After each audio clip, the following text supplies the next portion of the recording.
السلام عليكم، مرحبا بكم معايا. اليوم ان شاء الله نشارك معكم كاب كيك المادلين الصغار كيجيو زوينين بيضه وحده. الا بغيتو كميه كتر ضاعفوا المقادير. عندي هنايا بيضه تكون بحراره المطبخ، عفوا المطبخ. عندي هنايا ساشيه ديال الفاني. غنحتاج خماره ونص، ماشي جوج خمارات، غير خماره ونص اللي غنحتاج ديال خميره الحلوى. وعندي واحد الرشه ديال الملح، وغنحتاج واحد الكاس لاروب ديال السكر سنيده، وكاس لاروب ديال الحليب، وكاس لاروب ديال زيت المائده. وغنحتاج الفورص عبرو. انا غنعبر ديروا بقياس العنبه 2 كيسان ونص. انا نوريكم القوام ديالها باش تشوفوا. تيجي شويه ثقيل. غادي نجي فاش غادي نخلط هاد كاب كيك. غندير البيضه هي الاولى، غادي ندير واحد الرشه ديال الملح،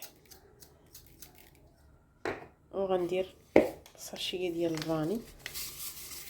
كيجيو زوينين هاد المادلين الصغار، يتبعوا معايا الطريقه حتى الاخر. دابا غندير كاس لاروب. هانتوما عبروا بقياس العنبه، كاس لاروب ديال السكر سنيده.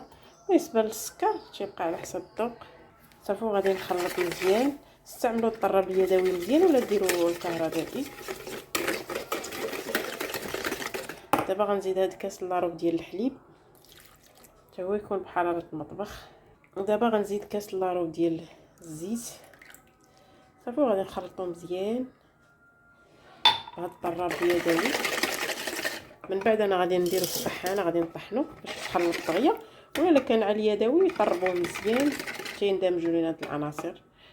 وعاد باش غادي نزيدو ان شاء الله الفورص كاس و 2 كيسان ونص، وغتشوفوا القوام ديالها. وغنزيد خماره ونص. انا غادي نطحنهم شويه ونرجع معاكم. الا كان على اليدوي ماشي مشكل، غير خلطوهم مزيان. بعد ما طحنت العجينه هانتوما شوف. دابا غادي نبدا نزيد الفورص ونزيد خماره ونص ديال الحلوى.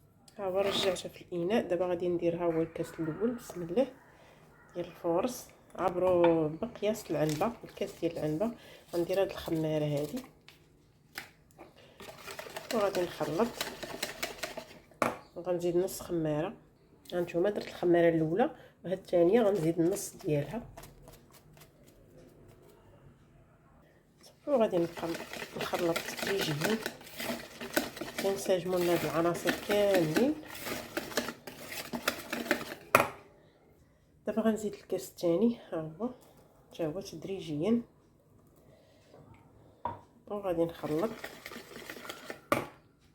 هانتوما هذا هو القوام ديالها.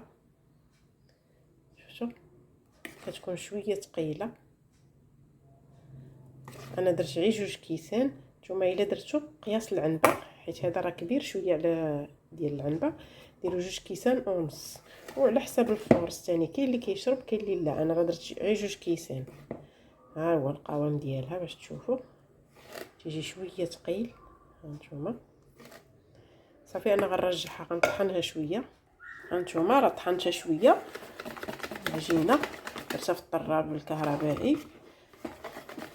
تبعوا معايا المراحل، حيت هاد المرحله هادي مهمه بزاف في هاد المادلين هذا. هانتوما هذا هو القوام ديالها. دابا غادي نديرها في هاد الكويطات هادو، وغنخليها في هاد الليمون، حيت هاد الليمون هادو غندخلهم للفران. نتوما باش ما يجيكمش الفيديو طويل، انا غادي نخوي في هاد الكويطات. هانتوما انا درت 12 حبه، تقدر تجيكم حتى 16 حبه. هاد المرحله هي اللي مهمه. دابا غنديرهم في الفريغو شي 10 دقائق بين ما سخن ليا الفران. وعاد باش غادي نطيبهم ونتلاقاو ان شاء الله باش تشوفوا الشكل النهائي ديالو.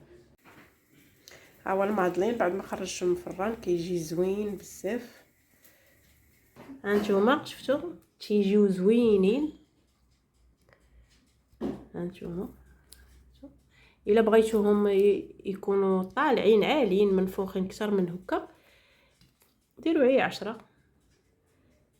وبالصحه والراحه.